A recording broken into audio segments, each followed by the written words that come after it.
What we thought was interesting here was this final stat that half of consumers know which types of products and services use AI. As we've seen before, people think they have a pretty strong view of when they're interacting with AI tools. But we can see here that half pretty much are not clued up or don't have the knowledge to be aware of when that interaction is happening potentially. So we wanted to dig into that a little bit further. So we asked, which type of AI tools, if any, do you use nowadays on a regular basis? Just a completely an open text question. So it was whatever came completely unprompted. So whatever came to consumers' minds. And we can see quite interestingly here, I think as Royce mentioned earlier, we do have OpenAI and ChatGPT coming through quite strongly. Almost 30% of consumers, which I actually thought was quite high, using this, or at least used this quite recently. And obviously, we have that link between AI and ChatGPT quite clearly in our minds through news and media and everything else at the moment. Some consumers did recognize things like voice assistants. So your Alexas, your Google Assistants, your Siris, they recognize these obviously have some interaction with AI and are utilizing AI. Along with chatbots, when you're trying to find out where your ASOS package has gone or something like that, you tend to use these chatbots to try and find out what's happening. And 16% of consumers did recognize this is when they're interacting with AI tools as well. But what's interesting here is that we found that 14% of consumers were under the impression they were using no AI tool at any point or any point in the time, especially not regularly. And what happened was we then asked, okay, do you use any of the services or products you can see on the left here? So anything from social media to email to Face ID, translation apps, search engines, banking apps. And we found 100% of consumers use at least one of these on a regular basis. And all of these, in fact, utilize AI in some way. So actually 100% of consumers are interacting with AI tools and services on a regular basis, with 13% thinking they were having no interaction at all and some very little. This is where we start to uncover that say-do gap we mentioned at the start. People are, pretty aware of AI, but they're not totally aware of when they're actually interacting with it and what form it actually takes and when they tend to interact with it on a regular basis. So we dug into this a little bit further. So when prompted, across these different services, do you think these utilize or are currently using AI?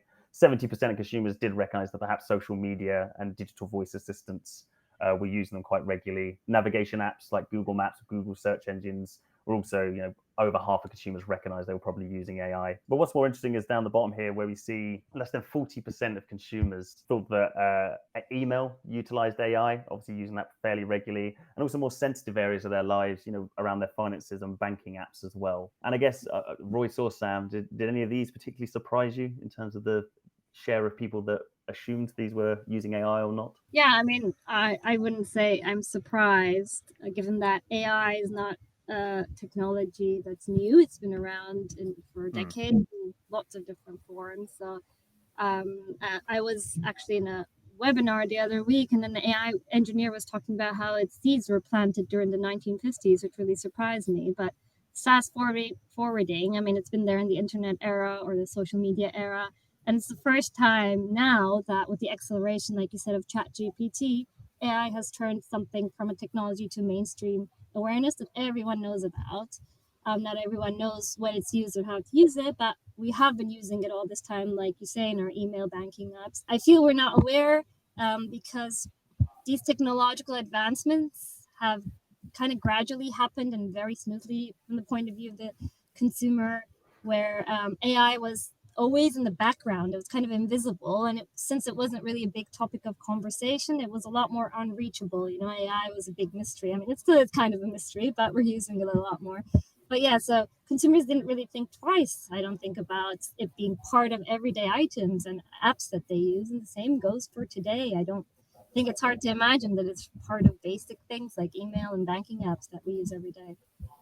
I think to follow up on your point there, Royce, I mean, the really interesting one for me was email. Like, that's something that everyone uses, and you use it so in mundane ways that are embedded in your daily life that you wouldn't even stop to consider necessarily what it's doing. Even things like, the spell or the word additions where you're typing a sentence and you can see like the next suggested word appears. That's happening, and people are seeing it and using it on a day-to-day basis and not making that connection necessarily that is in fact AI powered behind that. So I think things like that really give an indication of how habituated perhaps we can become as a society to this. And I would imagine that over time, these are going to go, up and up and up and up as people start to slowly, or rather awareness of how much they're using might go down while usage goes bigger and bigger. So that gap that Craig mentioned, perhaps it will only continue to widen as it gets smarter.